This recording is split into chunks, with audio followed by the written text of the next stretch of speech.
प्रधानमंत्री पोषण शक्ती अभियानाअंतर्गत निर्माण करण्यात आलेल्या परसबागेचे निरीक्षण करण्यासाठी आज आपण आलेलो आहोत विद्यामंदिर बेलेवाडी काळम्मा शाळेच्या प्रांगणामध्ये। या शाळेच्या मुख्य इमारतीच्या मागील बाजूस ही परसबाग निर्माण करण्यात आलेली आहे। हा शाळेचा समोरचा परिसर आणि या शाळेच्या इमारतीच्या बरोबर मागील बाजूस ही परसबाग निर्माण करण्यात आलेली आहे। ही परसबाग निर्माण करण्यासाठी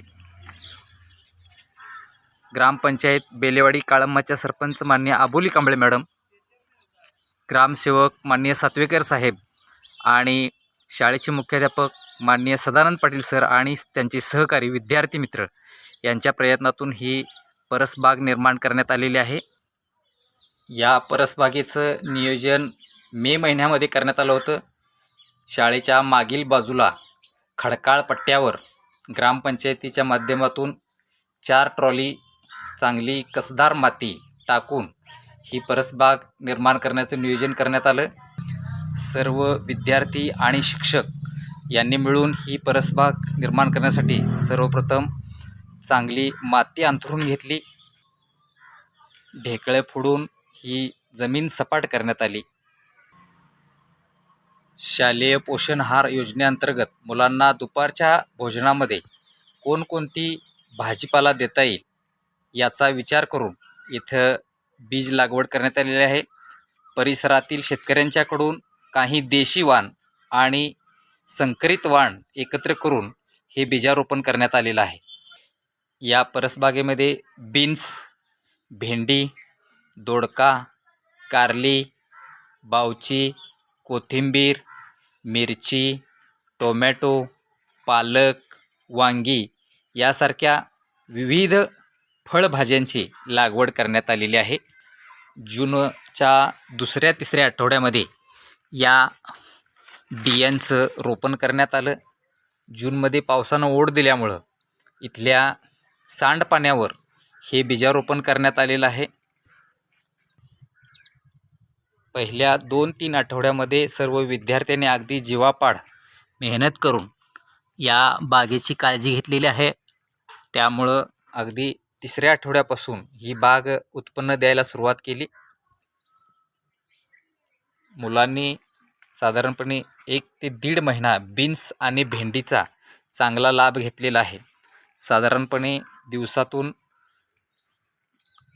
2 ते 3 किलो बीन्स आणि 2-3 दिवसातून 4-5 किलो भेंड्यांचं उत्पादन या परसबागेमध्ये घेण्यात आलेलं आहे।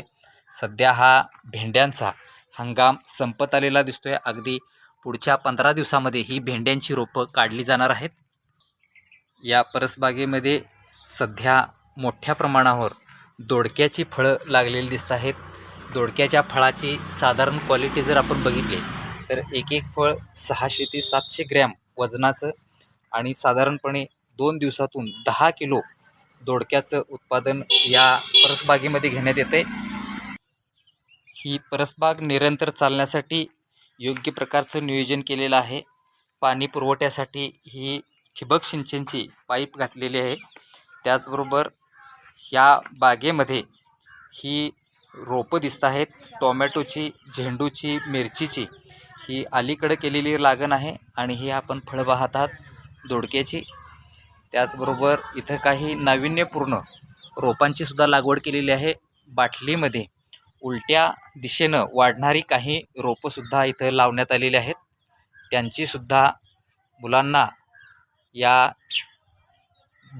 परसबागेमध्ये ओळख करून देण्यात आलेली आहे।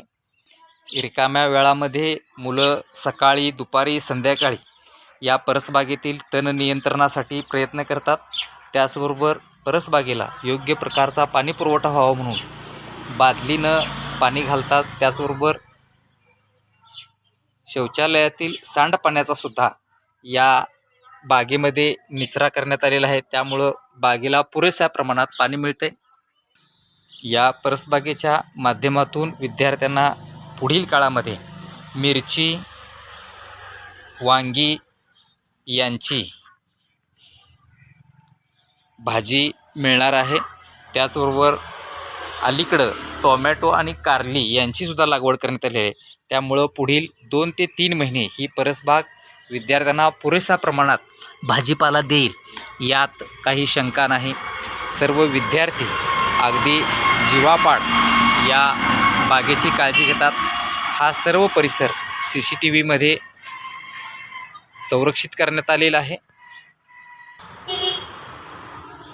या परसबागेच्या नियोजनासाठी सर्व पालकांचं मोठ्या प्रमाणावर मार्गदर्शन लाभत आहे. सर्व पालक आपल्या मुलांना या परसबागेविषयी जागरूक राहायला सांगतात. त्याचबरोबर विद्यार्थ्यांच्यावर श्रमसंस्कार करावं म्हणून पालक शिक्षकांच्याकडं येतात.